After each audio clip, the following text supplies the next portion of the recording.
Okay, here we are again. Looks like we have an ugly looking exponent problem here today. Let's see what we have. It says, if a squared divided by b cubed, that quantity raised to the negative first power, equals a squared over b cubed, what is the value of b to the sixth minus a to the fourth? They tell us that a and b can't be zero. The only reason they tell us that is we don't want to be dividing by zero. That's right, that's going to give us something undefined. So see if you can make sense of this, and certainly we'll come back and we'll make sense of it together. Alright, so we're back here. So, first things first, kids hear me say this all the time, you're always just trying to simplify. You're just trying to take what's given and trying to simplify it. So, what makes sense, I guess, is to try to deal with this first. And you could probably do two things. We'll do it here. You can do two things here. That's to the negative first, right? One thing you could do is you could just distribute the negative 1 to both spots, right? And so remember, when it's a power raised to another power, we multiply the exponent. So one way to do this would just be to do this. You would have that on the left side. And as people probably should know by now, when it's a negative exponent, right, it doesn't have anything to do with a negative number per se.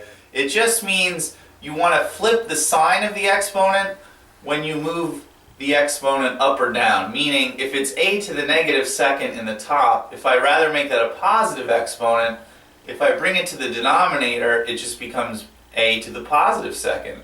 Same thing with b to the negative third.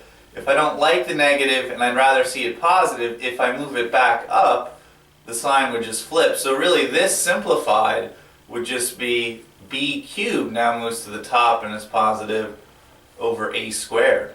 And you could do it that way.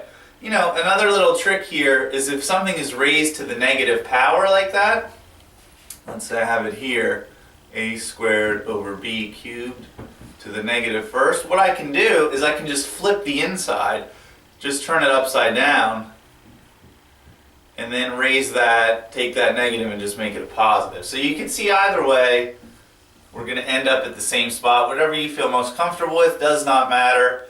So here we go. That's the left side. Let's set it equal to the right side.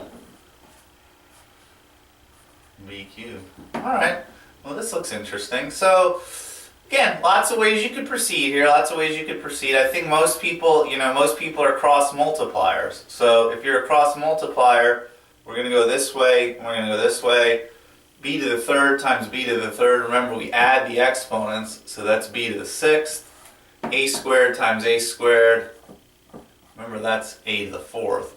So now we have that, so we're getting closer, but we're looking for the value of b to the sixth minus a to the fourth. Well, you might be able to see it. If two things are equal and we subtract them, we should probably get 0. Another way to see it, you could move the a to the fourth to the other side, and of course you're just left with 0.